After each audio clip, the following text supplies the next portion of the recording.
Hi, welcome. Enjoy the content, subscribe, and turn on notifications. It all started on that Friday. Jason spent the entire morning with that uncomfortable feeling in his chest, a strange weight, as if something was about to happen and he still didn't know the extent of the impact. He tried to focus on work, but his mind kept going back to the conversation he had with Madison early that morning. She said she was going out with her friends that night, something common in her speech lately. Only that day, her tone sounded different. There was something strange in the way she avoided looking him in the eyes, as if she feared he would see something hidden.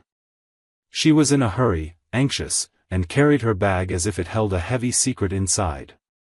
Jason noticed every detail. Small things, but together they formed an impossible-to-ignore warning. During lunchtime, he could no longer concentrate on anything. Not even the taste of the food seemed important. He kept thinking about Madison's gaze, the way she avoided any affection, the forced smiles she had been handing out in recent weeks. Her coldness wasn't new, but that day everything seemed to have reached another level. Something inside him said there was much more behind this story of going out with friends. He didn't know if it was intuition or paranoia, but he wasn't willing to wait for the truth to fall into his lap. When he finished lunch, he made the decision that would change everything. Instead of returning to the office like he did every day, he took a detour and went straight home. He didn't tell anyone, didn't send a message. He wanted to see with his own eyes what was happening.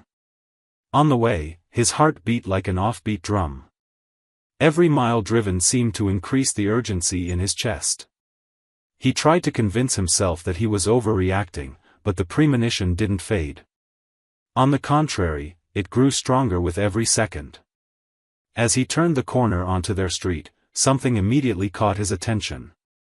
A car with tinted windows was parked near the house, as if waiting for the right moment to disappear. Jason recognized that car right away. It didn't belong to any neighbor or someone passing through. He knew that model very well, knew exactly who it belonged to. As soon as he saw it, he felt his stomach churn. That image was enough. It was as if life itself was rubbing the truth in his face, without giving him a chance to escape. He parked further ahead, far enough not to raise suspicion. He grabbed his phone, activated the camera, and walked on foot to the back entrance of the house, the same one he always used when he wanted to go unnoticed. His heart was racing so fast it felt like it was about to jump out of his mouth. With each step, the air grew heavier. The door was unlocked, another clear sign that something was wrong.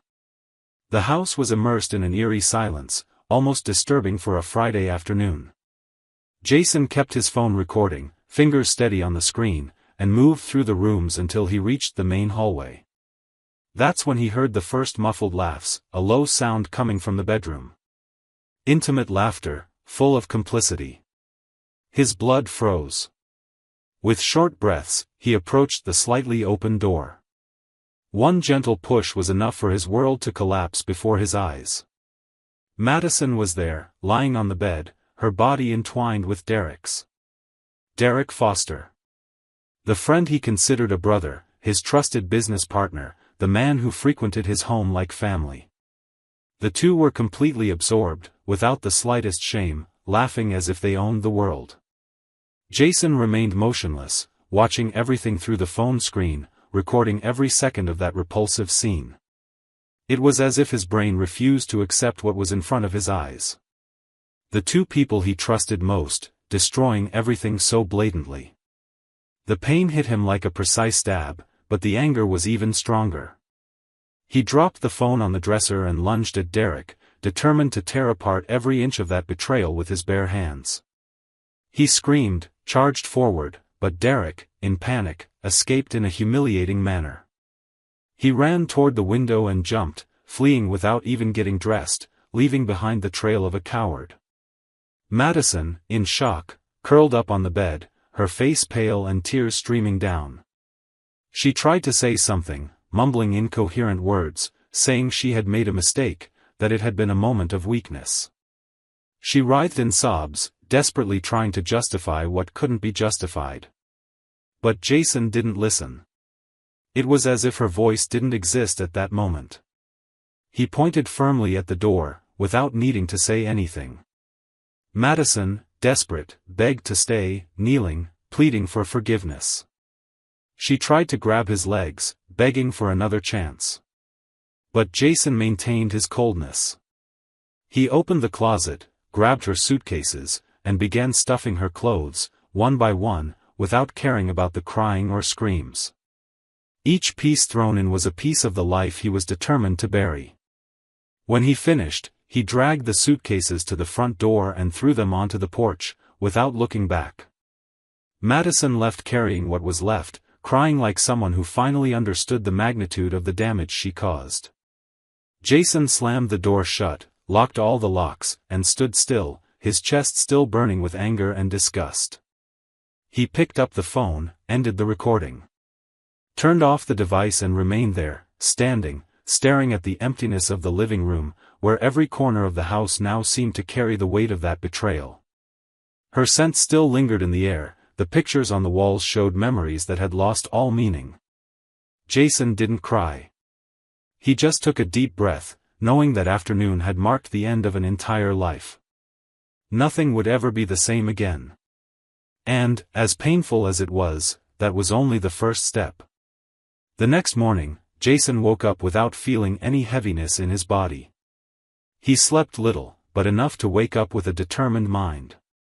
The image of the betrayal, which the night before seemed like a fatal blow, now served as fuel. While preparing coffee, he knew the messages would start arriving. It was obvious that Madison would try to explain herself, just as Derek, despite his cowardly escape, wouldn't stay silent for long. And that's exactly what happened. As soon as he turned on his phone, it was flooded with dozens of notifications. Missed calls, messages, emails. Madison begged to talk. She wrote that she needed a chance to clarify everything, as if there was anything to explain after what he witnessed. Derek, on the other hand, sent cold messages, appealing to their long friendship, asking that he at least hear him out before making hasty decisions. Jason read every word with the calmness of someone who had already moved past anger. It was like watching a predictable movie where all the lines were rehearsed.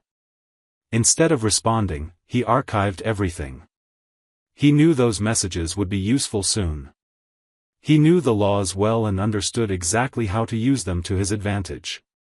After a quick shower, he got dressed and went to his lawyer's office, who was already waiting with the necessary documents for the divorce. He presented all the evidence he had, the recorded images, the messages, the call logs. Everything detailed, everything timed. Each detail clearly showed the adultery and the breach of trust.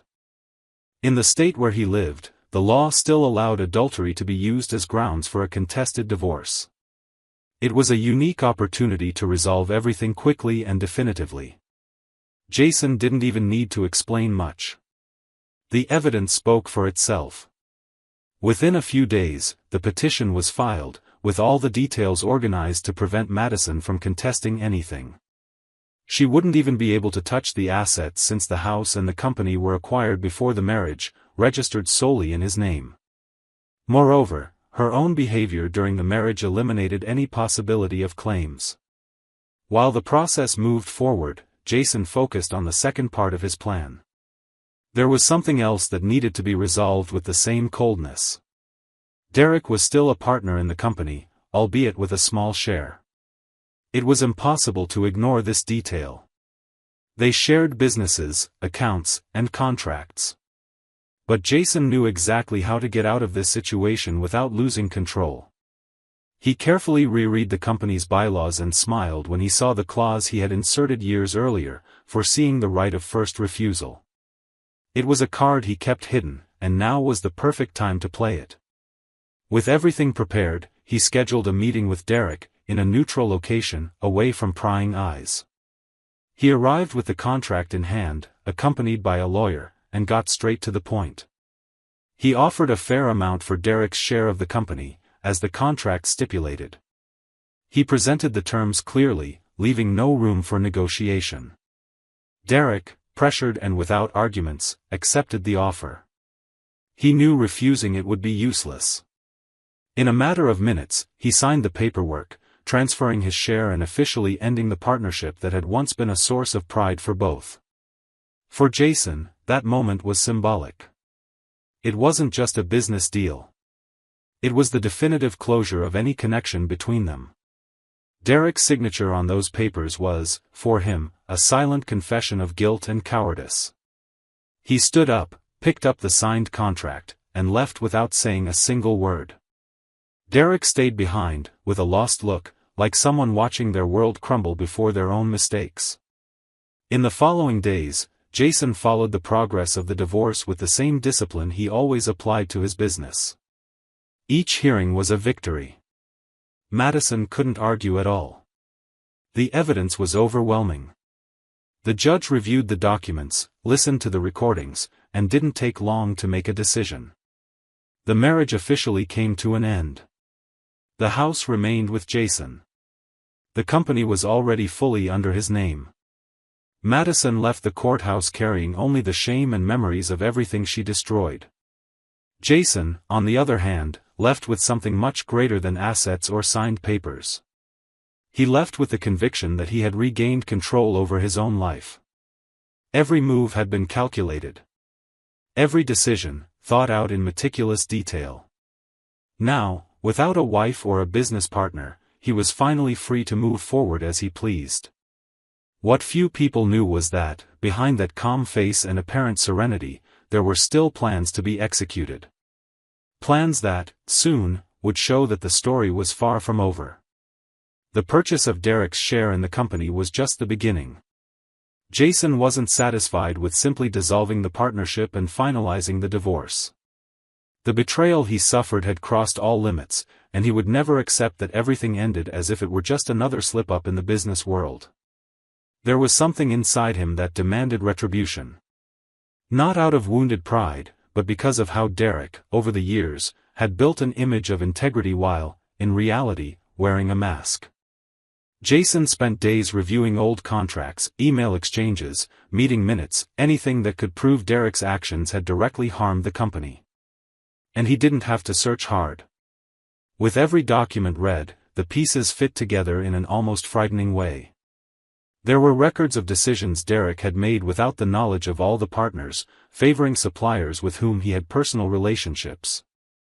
Additionally, Jason realized that the wear and tear caused by the betrayal also affected the company's market position. Some old clients stopped closing contracts, citing discomfort in dealing with a company surrounded by internal scandals. With everything in hand, Jason consulted his lawyer again. He explained, in detail, the impact of Derek's actions, both internally and externally on the company's image. The experienced lawyer smiled as he heard the account. He said there was a legal path for this. A lawsuit based on a specific law that protects companies from intentional interference that harms their operations. It was called tortious interference with business relations. It was exactly what Jason needed. The lawsuit was filed with surgical precision. Every document attached, every message, every recording. Jason exposed everything, detailing how the betrayal wasn't just a personal issue but also a maneuver that weakened the company's reputation. The court received the case, and a few weeks later, the first hearing was scheduled. Derek was summoned and, in front of the judge, tried to maintain the demeanor of a serious and committed businessman. But as the evidence was presented, his expression began to change. The recordings showed much more than a simple extramarital affair. They revealed a duplicitous behavior, where Derek used the workplace to hide meetings, diverted clients, and, between the lines, undermined the company's image from within. The testimonies of former employees, confirming the toxic environment he created, were crucial to the case. Derek's defense tried to argue, claiming it was all a personal settlement between two ex-partners, but every attempt was easily dismantled by the robust evidence Jason had gathered. The judge, attentive to every detail, made it clear that he saw a serious case of intentional interference in commercial relations. After days of intense hearings, the verdict was delivered. Derek was ordered to return the full amount he received for selling his share of the company. Additionally, the court imposed a hefty fine for the damages caused, both financial and moral. The amount was so high that, for many, it would be impossible to pay without jeopardizing their entire personal assets. Jason didn't celebrate the decision immediately. He knew Derek's downfall was just beginning. As soon as the news spread, the few professional contacts Derek still had began to distance themselves. Doors that once opened easily for him started closing one by one. No one wanted to associate with someone with that kind of stain on their record. While Derek dealt with his own collapse, Jason turned his attention to Madison. The divorce was already finalized, but he knew there was one last wound to expose. During a careful review of personal finances, while organizing old documents, Jason found something that would change the course of the story. Among contracts and bank records, he discovered a series of suspicious transactions made by Madison months before the betrayal came to light. Significant amounts had been transferred to an unknown account, always with vague descriptions and weak justifications. Intrigued, Jason hired a specialized forensic accountant to investigate. The results revealed that Madison had embezzled money from joint accounts into a private fund, opened in the name of third parties, with the sole purpose of hiding resources before filing for separation. The transfers were meticulously planned, made gradually over the course of an entire year. She had built a sort of secret reserve, out of reach of any judicial agreement. This blow wasn't directly related to the betrayal, but it showed that Madison had been plotting a financial attack long before everything surfaced. She was ready to leave the marriage taking as much as possible, and the betrayal was just the trigger for a much larger plan. Jason gathered all the reports, bank records, and transaction receipts.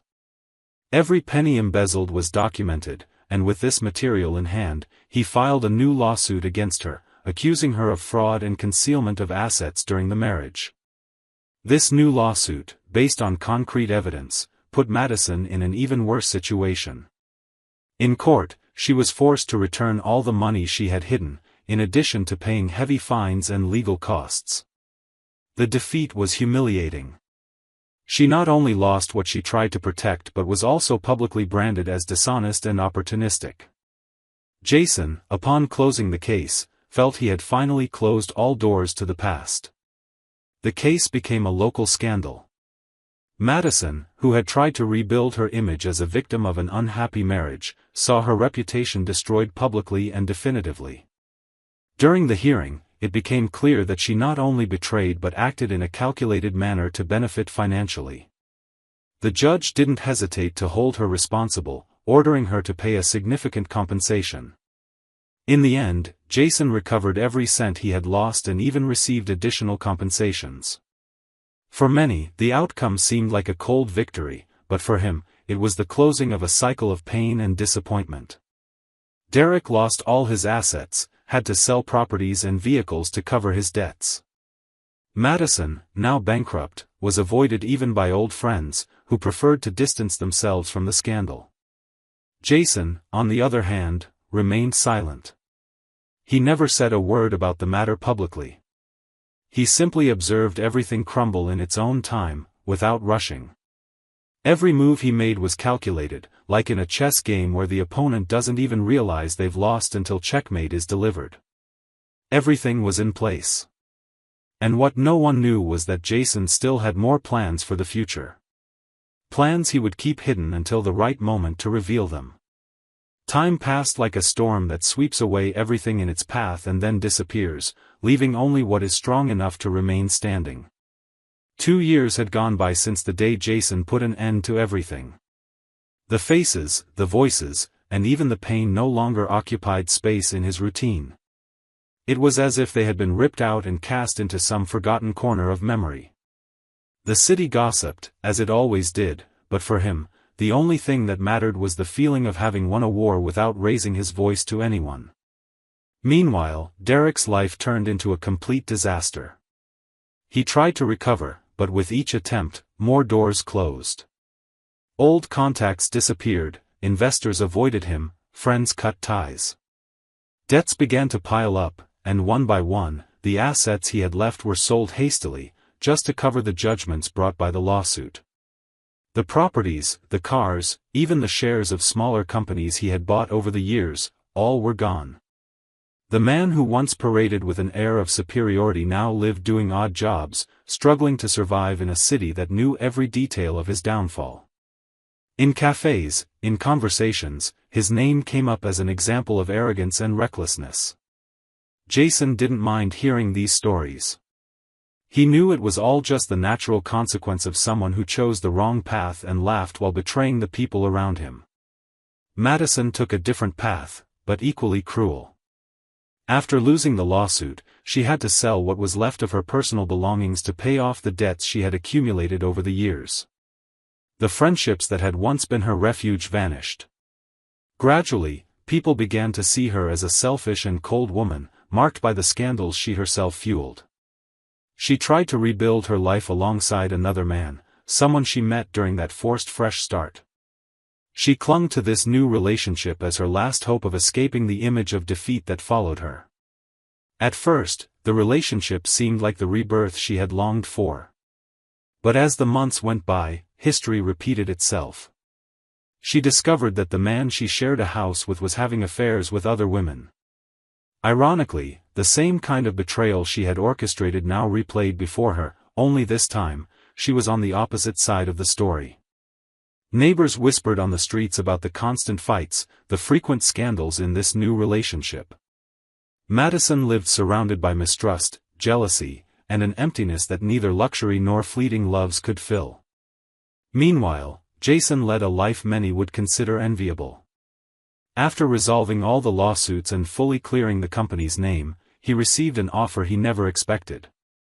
A multinational group, known for its aggressive negotiating tactics, offered a multi-million-dollar sum to acquire the company he had rebuilt.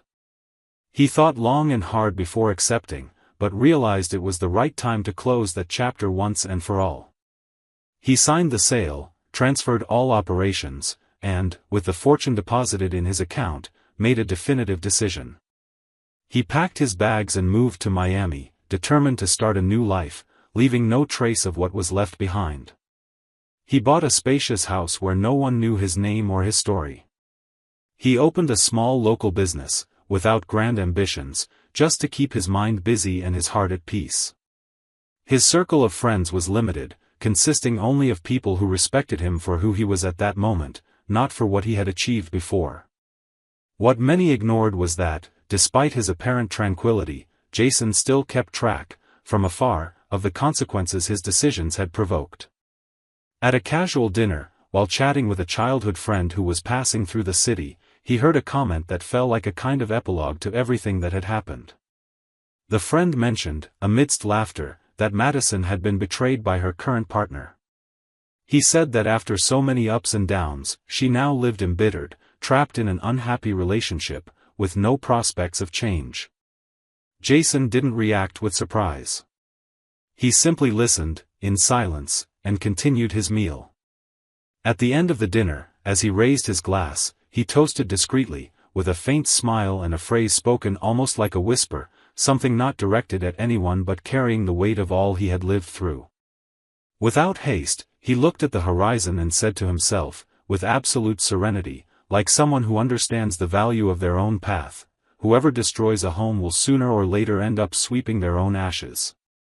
And with that, he definitively closed that chapter of his life, without regrets, with only the certainty that some victories don't need applause, because the true reward lies in the peace that only silence can offer.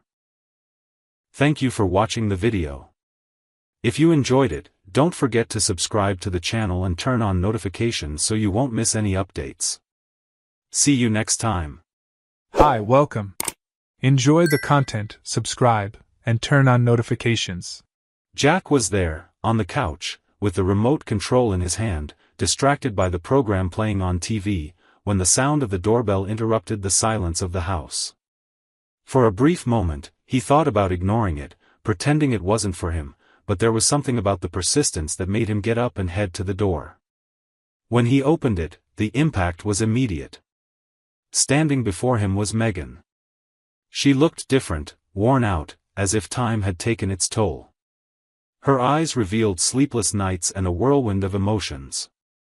Without saying a word, she stared at Jack, her expression mixing regret and desperation.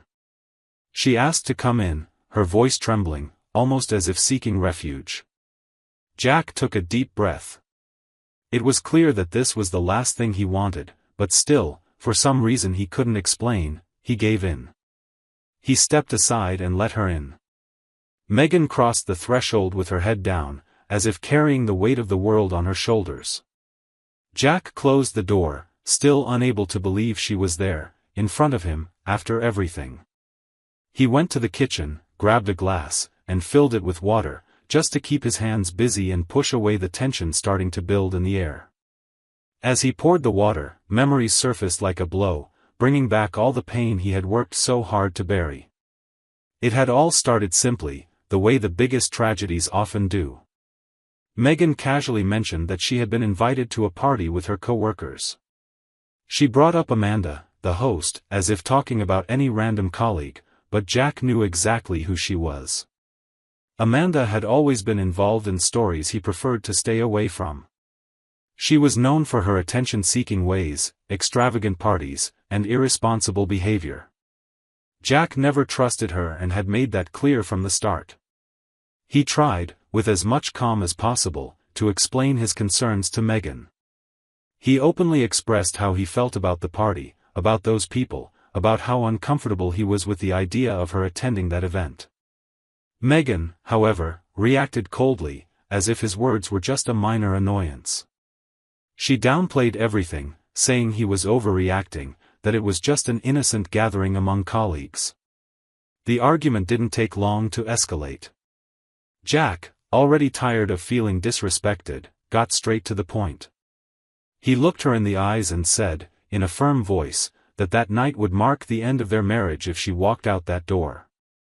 There was no more room for conversation, no more patience left to deal with actions that broke the trust between them. He was clear. He said the marriage depended on that moment, on that choice. Megan, with a defiant look, didn't hesitate. She stood up, grabbed her purse, and left, as if his decision were just another insignificant comment. Jack remained frozen, not even moving a muscle.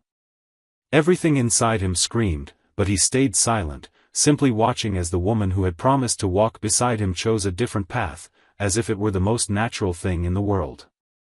There, in that silent living room, their marriage was already dead.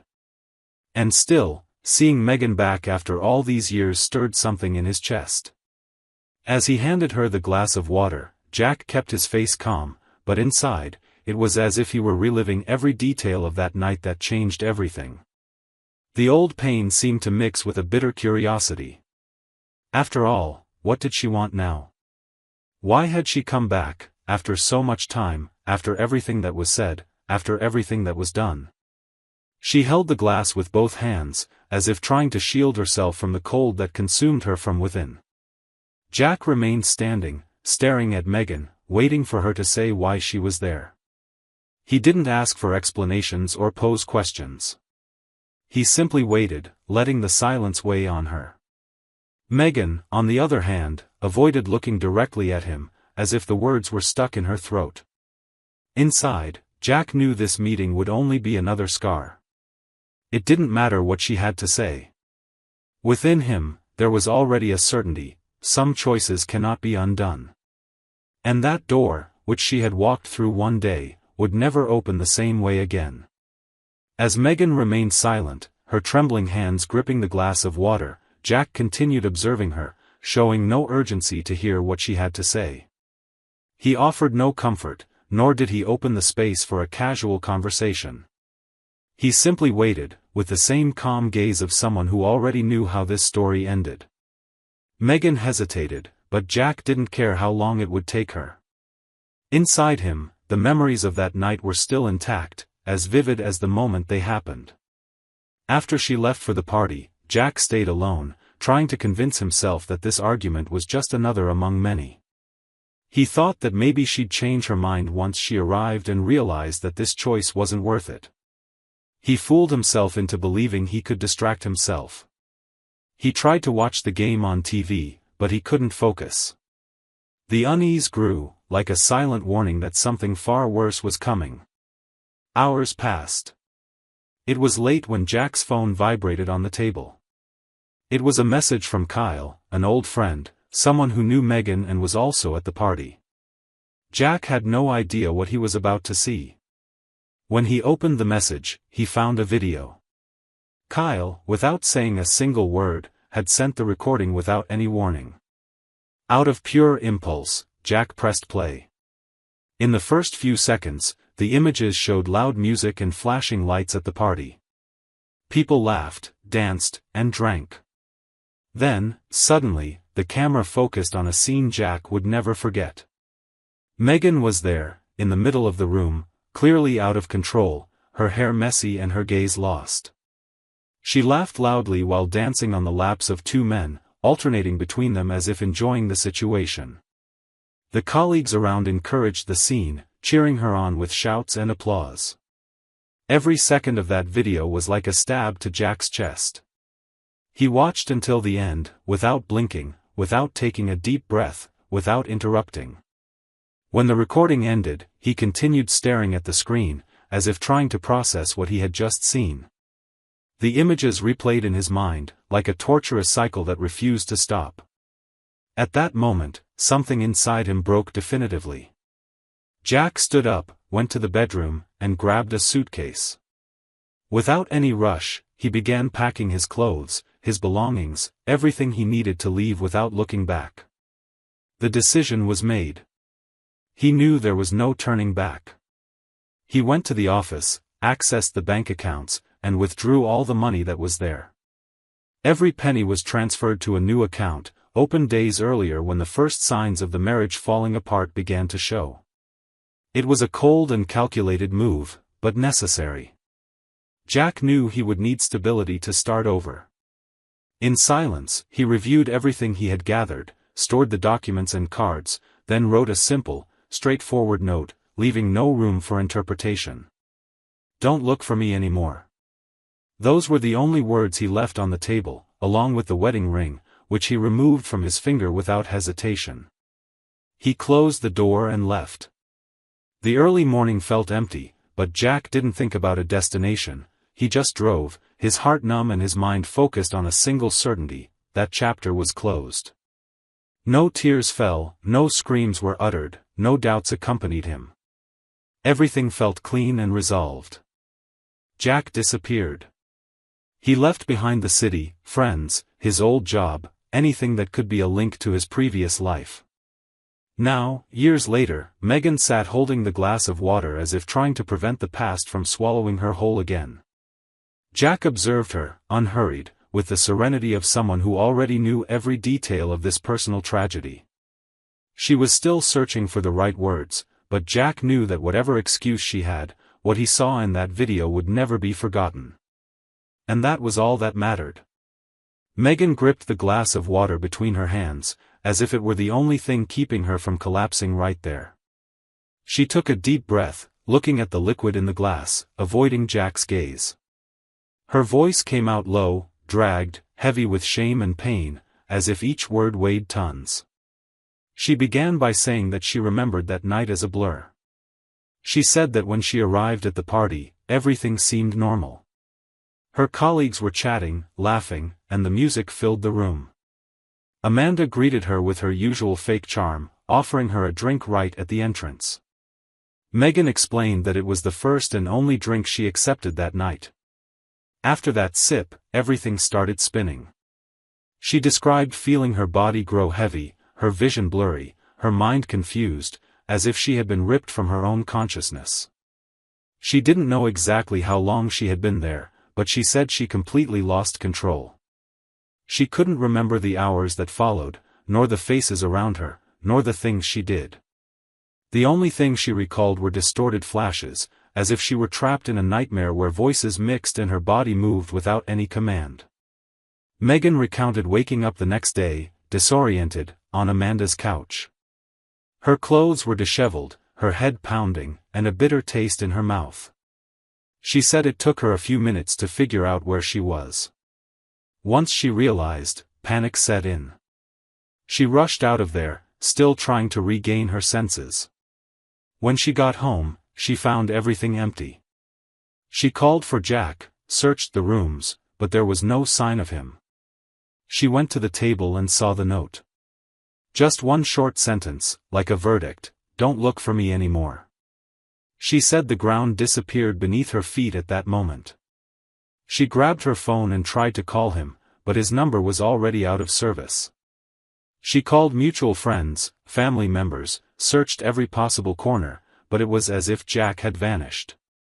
Only with time, after the pain of rejection, did she begin to suspect that something far worse had happened at that party. She said she insisted on understanding how everything spiraled out of control, and after pressuring some people, she uncovered the cruel truth: Amanda and other colleagues had orchestrated it. They had slipped a substance into her drink to make her lose control. Megan recounted being in shock to learn that it was all premeditated, planned as a cruel joke. Furious, she said she gathered evidence, hired lawyers, and filed a lawsuit against Amanda and those involved. She described enduring months in court, hearing lies and trying to clear her name, until the truth finally came out and she won the case. She said she received a large settlement, but no amount of money could compensate for the real suffering. The hardest moment, according to her, wasn't the exposure, the trial, or the public humiliation. She said the worst moment of all was when she received a call from Jack's lawyer, informing her that the divorce was finalized.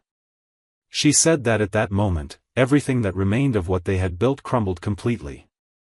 Despite everything she went through, Megan said she needed to see him.